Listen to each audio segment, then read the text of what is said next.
Hello, welcome to the channel. Subscribe, leave a like, and don't forget to write a comment. Enjoy watching. He sold it for $300. My laptop, with 10 years of work, memories, and private files. Then he laughed and said, "You'll get over it. You always do." That was the moment I knew something inside me had finally snapped. Not loud and dramatic, not the kind of snapping that ends with broken dishes or screams echoing through the house. No, it was quiet. Cold. Like the first wind that comes before a blizzard, whispering, "This storm isn't going anywhere for a while." I had just come back from a 4-day cybersecurity conference in Phoenix.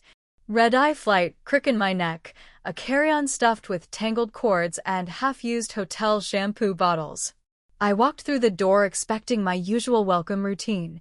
Shoes off, laptop on the charger, a sad microwave meal reheated to room temperature disappointment. Instead, I found an empty charger cord dangling off my desk like a dead snake and the faint smell of weed wafting from Tyler's old room down the hall. I checked my bag first. Nothing. Maybe I left it in the Uber? Doubtful. I never put it in the trunk. I went down a mental list of places it could be, each one ruled out faster than the last. That's when I noticed the envelope taped to the fridge, like some pathetic attempt at courtesy. One-lined sheet of notebook paper. Sloppy handwriting. Black Sharpie. "Don't freak out. I pawned your laptop. You weren't using it anyway. Needed some quick cash. I'll pay you back." Chill. No name. No apology. Just that casual, smirking tone he always used, like the world owed him endless forgiveness. I stared at that note for a solid minute, not even breathing, just absorbing every arrogant syllable until the ink practically burned into my retinas. Then I turned and walked straight to my phone. I didn't call him. I called my parents. "Sam, honey, he's going through a rough patch," my mother said in that condescending tone that makes you want to put your fist through drywall. "It was just a laptop. Can't you just let it go?" My father, always the silent referee between us, offered up his usual. He said he's gonna pay you back. Let's not blow this out of proportion. Proportion? That word hung in the air like sour milk. What they didn't know or refused to care about was that that laptop held more than just a few files and some work emails. It held a decade's worth of life. Personal journals, scanned legal documents, digital sketches of a design I'd been developing on the side, and one folder marked "Do Not Open" that contained things no one should ever see without context. Financial records. Client information. My entire work history. Encrypted, yes. Hidden, definitely. But now? It was all in the wind. Sitting on a pawn shop shelf next to some broken camcorder and off-brand Bluetooth speakers. So I called him. He didn't answer the first time. Or the second. On the third ring of the third try, he picked up, his voice sounding like he'd just woken up at 2 in the afternoon. "Yo, you pawned my laptop." "Oh, hey, yeah. Look, I was gonna talk to you. You didn't even ask. I figured you wouldn't care. You haven't used it in a while, right?" "You figured wrong." "Jesus, Sam, it's not like I sold your kidney." That's when he laughed. That short, clipped, smug little laugh like he was smarter than me, like I was some high-strung joke of a sister too uptight to handle life's little surprises. And then came the line. That fucking line. "You'll get over it. You always do." That was it. No apology. No offer to get it back. Just that disgusting mix of arrogance and apathy that made me want to drive over to his run-down apartment and shove his face into the nearest pile of dirty laundry.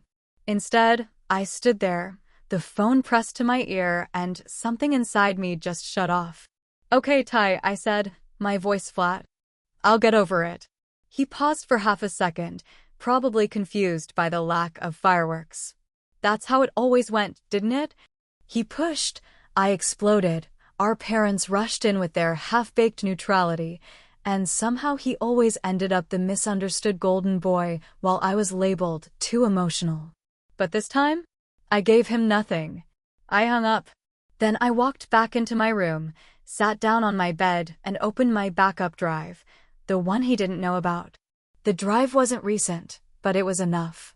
Enough to know exactly what he'd seen.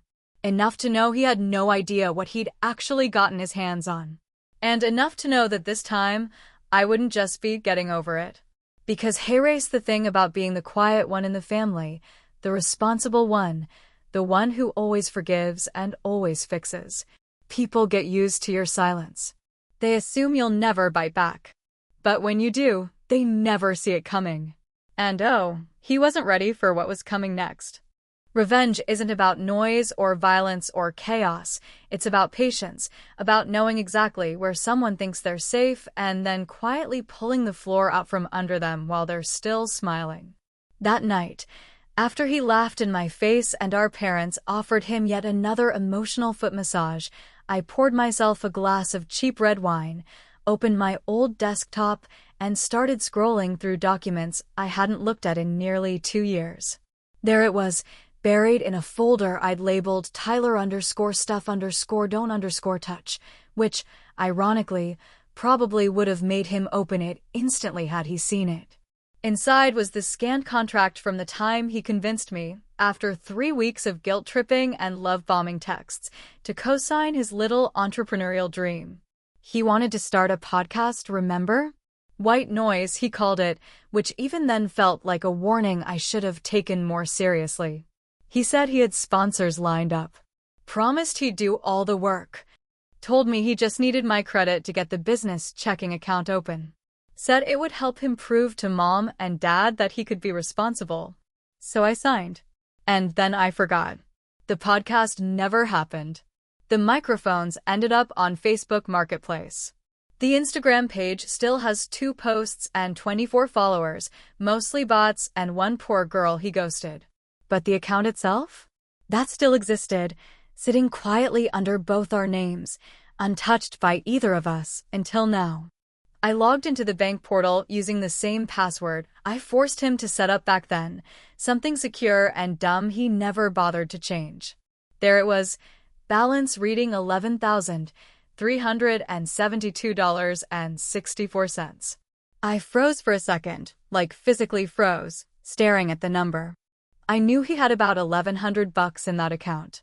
Wait, no, sorry, that's not right, 11,000. Math was never my strong suit. Blame it on public school. Anyway, the cash wasn't his. Or at least not legally. He might have made it through freelance gigs or maybe scammed someone out of their rent money. I didn't know, didn't care. The point was, my name was still on the paperwork, and the small print clause allowed either party to halt transactions in the event of security concerns or contractual breach. The lawyer had made us include it, but I'd never once thought I'd actually need it. I clicked the little button that said freeze account, and just like that, his kingdom of bullshit cash flow was locked down tight. No ATM withdrawals. No transfers. No quick Venmo paybacks to his sketchy dealer friend. Nothing. By midnight, I had already gotten the first text. Hey, did the bank glitch? I can't access my funds. Then another. Sam, seriously, WTF is happening? And finally a call. I let it ring out. I wasn't in the mood for performance art. The next morning, he was at my door. Banging. Not knocking, banging. The kind of knock that made the window vibrate and sent my cat flying under the couch. I peeked through the peephole and saw him, hoodie pulled tight, one shoe untied, face redder than usual. His jaw moved like he was rehearsing lines, reasons, excuses, fake apologies, recycled charm from the Tyler White Greatest Hits album. I didn't open the door. He yelled my name a few times. Then he said something about calling the cops, which made me laugh out loud from the other side of the wall because I knew damn well he wouldn't get the law involved unless he wanted to explain where $11,000 came from when he hadn't filed taxes in 2 years. After a while, he left. I went back to sipping my coffee and scrolling through the day's news like nothing happened, but part of me was waiting for the second shoe to drop. Because Tyler might be careless, but he's not stupid. If he was pale and angry over a locked bank account, I knew it wasn't just the money. I checked my voicemail later that afternoon. His voice was shaky and not in the dramatic way he used when he was trying to get sympathy. This was different. Sam, we need to talk, he started, and there was a long pause before he added, "It's about what was on your laptop." That sentence hit like a brick. Suddenly the game had changed. There was something he saw, something I forgot about. And I wasn't entirely sure if he'd seen too much, or just enough to realize how screwed he really was. There's a particular kind of silence that takes over your body when you realize someone has seen something they were never meant to see, and I felt that silence creeping up my spine as I replayed Tyler's voicemail over and over again, dissecting every word, every pause, trying to guess what exactly he had stumbled across on that laptop he sold like a cheap speaker at a garage sale. It wasn't panic that filled me, it was curiosity, a sharp-edged sort of curiosity, the kind that feels like sticking your tongue in a cracked tooth, painful and irresistible all at once. I knew he had opened something. He claimed otherwise, of course. That's the first thing he said when I finally agreed to meet him, standing in the half-lit corner of a closed cafe parking lot at 9 o'clock on a Wednesday night, hands in his pockets, voice low like we were being watched.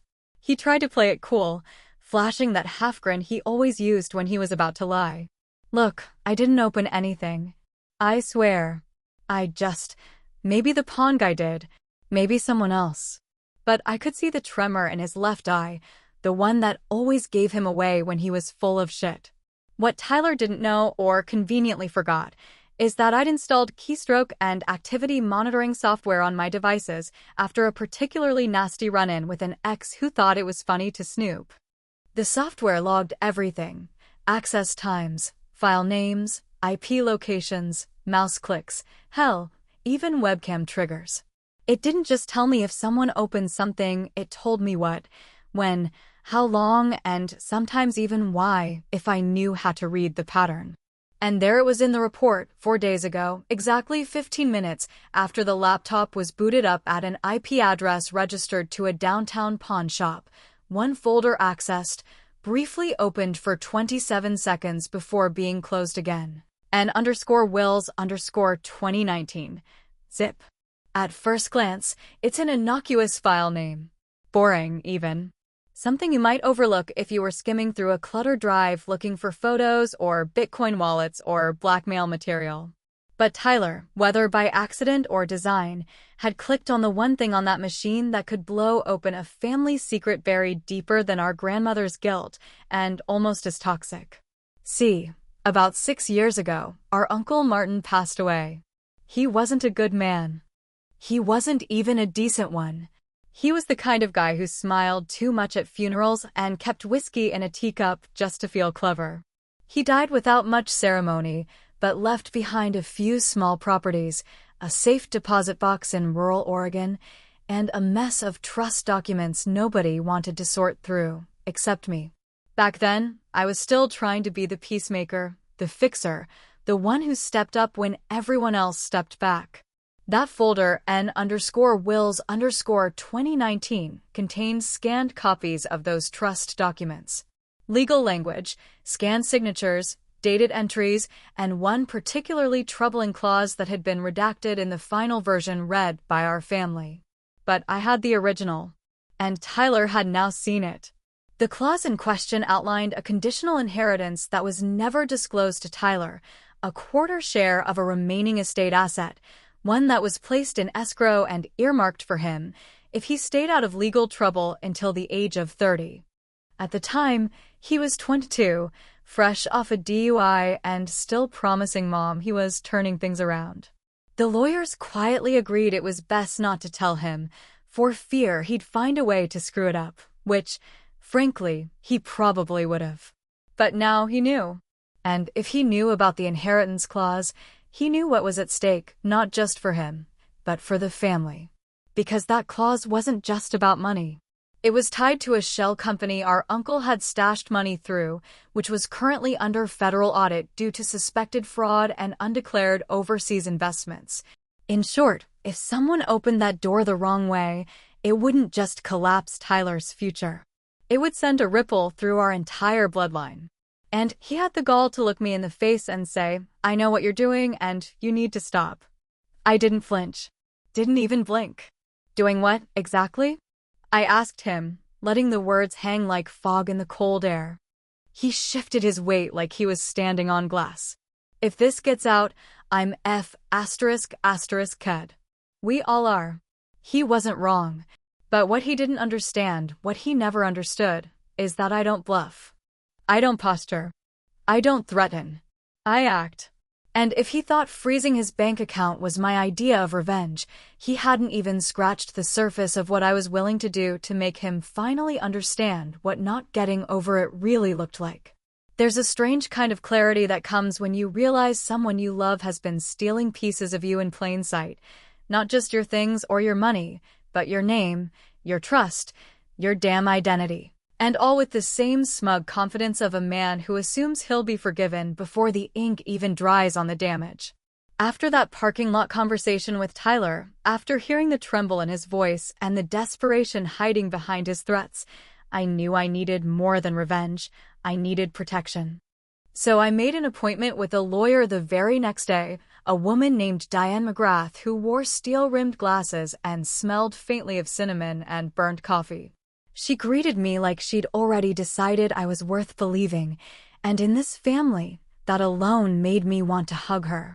I laid everything out, every folder, every screenshot, the file logs from my monitoring software, and the trust documents with my initials forged so crudely it looked like a child playing with Photoshop. She didn't even blink. "These are good," she said, nodding as she flipped through the evidence like she'd seen worse 100 times over. "You've got enough to press charges if you want. Identity fraud, forgery, digital tampering, and depending on the trust's jurisdiction, possibly even wire fraud. It won't just be messy, it'll be federal." Those words should have scared me. They should have made me hesitate. But all I felt was something closer to relief, a kind of stillness in my chest I hadn't experienced in years, because now it wasn't just me knowing he'd done wrong. Someone else saw it too, and they didn't tell me to calm down. I took the weekend to think. During that time, I didn't return a single message from my parents, who were blowing up my phone with everything from passive-aggressive guilt trips to outright pleading. My mother left a voicemail that still replays in my head. "He's your brother, Sam. He made a mistake. You're going to ruin his life over a mistake." And that was it. That one word, mistake, that made my vision go white with rage. Mistake? No. A mistake is bumping someone's car in a parking lot, or forgetting a birthday, or getting drunk and saying something stupid you wish you could take back. A mistake is not signing your sister's name to 2 legal documents in a 7-figure family trust just to see if you can reroute a piece of the pie without anyone noticing. When I finally called her back, I didn't yell. I didn't even sound angry. I just said, "He didn't make a mistake, Mom. He made a decision." That shut her up for a good few seconds, the kind of pause that says, deep down, she knows I'm right, but she still doesn't want to say it out loud. That's always been the problem with my family. They confuse silence for peace, compliance for love, and forgiveness for weakness. I used to play along, swallowing every bitter truth like it was communion, smiling while my gut churned, just to keep the illusion going. Not anymore. Tyler called me again Monday morning. His tone had shifted, less cocky, more calculated. He opened with a pathetic sort of offer, like a man trying to tip his waitress $100 to forget he punched her in the mouth. "Look," he said, "I'll give you $5,000 if you just drop it. No hard feelings." "I'm serious, Sam. I know I crossed a line, but $5,000 is more than fair, right?" $5,000. Probably pulled from the same locked account I'd frozen days ago, thinking he could throw back a fraction of the money and sweep the ashes under a rug. "You can't buy silence," I said, "with money that ain't even yours." He went quiet for a moment, then tried again, this time softer, playing the brother card. "I didn't mean to screw you over, Sam. You know that. I was desperate." Funny, he never sounded desperate when he sold my laptop. So I ended the call without another word and opened my laptop, the new one, not the one he pawned like a spare tire. I composed a brief message and attached 3 files. One was a copy of the original trust document with the forged signature highlighted in red. The second was a screen recording of him accessing the restricted folder. And the third, well, that one was something else entirely. I'll get to that later. Subject line: let's see if you get over it.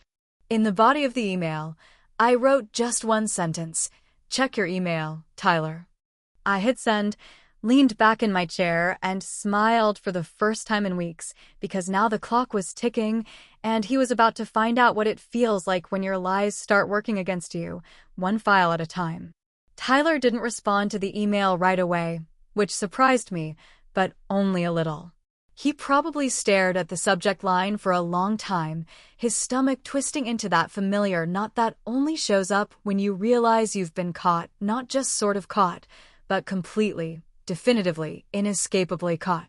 And the best part? I didn't have to say a word. He'd open the files, and the silence would speak for me. That's the kind of revenge I believe in now: quiet, strategic, and just a little bit surgical. The first file was the one I knew would hit him hardest, not because it was dramatic or explosive, but because it was undeniable. A simple video. Grainy, sure, but clear enough. Recorded by my laptop's camera automatically the moment someone tried to access sensitive folders without my password.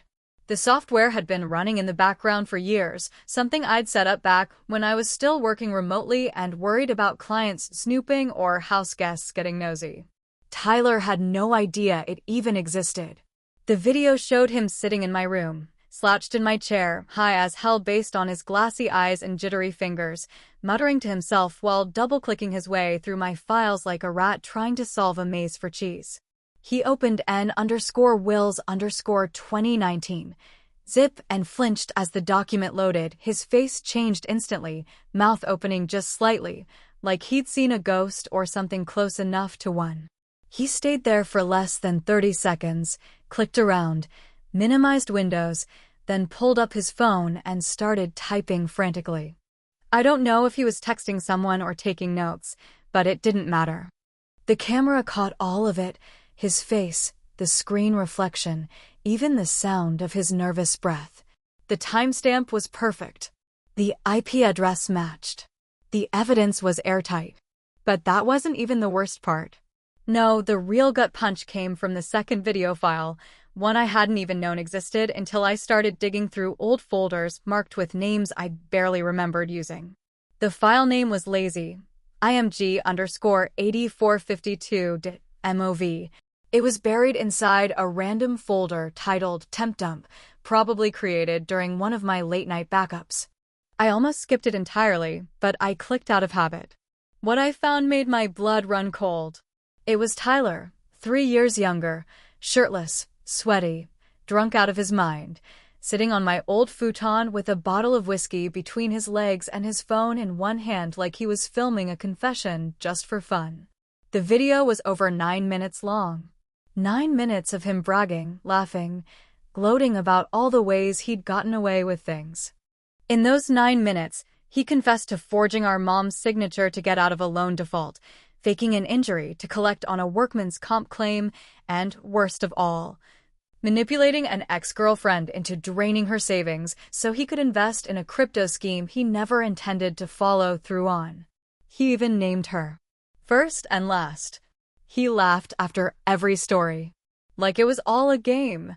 Like none of it mattered, because people like him always landed on their feet, and someone like me was always there to clean up the mess. I watched that video twice.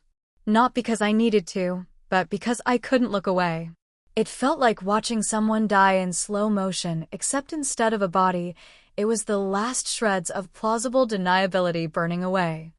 I couldn't pretend he was just troubled. I couldn't convince myself he was fixable, redeemable, misunderstood. This wasn't a man spiraling.